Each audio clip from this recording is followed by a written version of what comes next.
করছি, এগুলো দেখা উচিত। কারণ একজন প্রধানমন্ত্রীর হাত কেটে নেবে বলছে, কত বড় স্পর্ধা।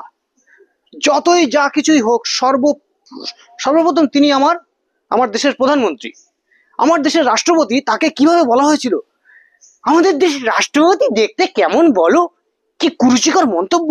এটা আমরা দেখেছি এবং আরো অনেক কিছু দেখেছি যেগুলো নাগরিক হিসেবে মেনে নেওয়া যায় না। তাই আমি মনে করি একজন ভারতবাসী হিসেবে এটা অত্যন্ত শক্ত হাতে এগুলো দেখা দরকার। আমি ইমিডিয়েট এই সব মানুষদেরকে দেখে দেখে অ্যারেস্ট করার আবেদন জানাই। কিভাবে তারা প্রধানমন্ত্রীকে এইভাবে আক্রমণ করতে পারে, কিভাবে রাষ্ট্রপতিকে আক্রমণ করতে পারে, কিভাবে নানান রকম সম্মানীয় মানুষদেরকে এরা আক্রমণ করতে পারে। এই নিয়ে নাগরিক সমাজের একটা বৃহত্তর প্রতিবাদের প্রয়োজন আছে এবং আমি এদেরকে জাস্টিসের আওতায় এনে চরম শাস্তি দেওয়ার আবেদন জানাই। এটাই বলতে আসা। খুব কষ্ট লাগছিল, যেখানে মা বোনেরা ইজ্জত হারাচ্ছেন, তারা চোখের জল দিয়ে মেখে ভাত খাচ্ছেন, তারা বাড়ি ছাড়া, এবং তাদের তো এই অবস্থা করেছে এবং সর্বোপরি বলছে যে প্রধানমন্ত্রীকে খুব বিচ্ছিরিভাবে আক্রমণ করছে।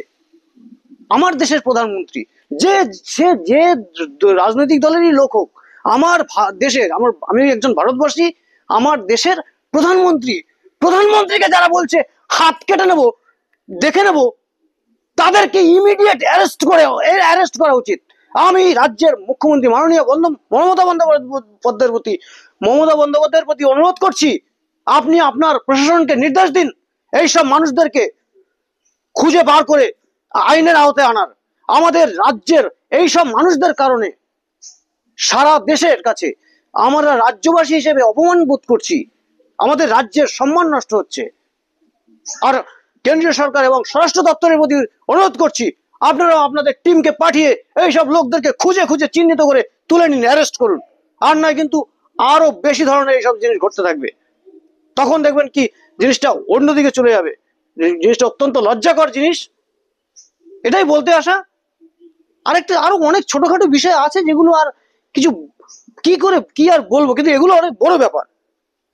এই যে আমি নিজেও দেখতে পাচ্ছি আমার আশেপাশে অনেক রকম ভুলভাল কাজকর্ম হচ্ছে, কিন্তু সেগুলো আমি অনেক রকম প্রেস্টিজের কারণে, তাদের মান ইজ্জতের কারণে আপোষের মধ্যে এগুলো নিয়ে নিই। কিন্তু যেগুলো আমাদের রাষ্ট্রের অপমান, রাষ্ট্রের স্বার্থের জায়গায় গিয়ে দাঁড়াচ্ছে, সেগুলো কখনোই মেনে নেওয়ার বিষয় নয়।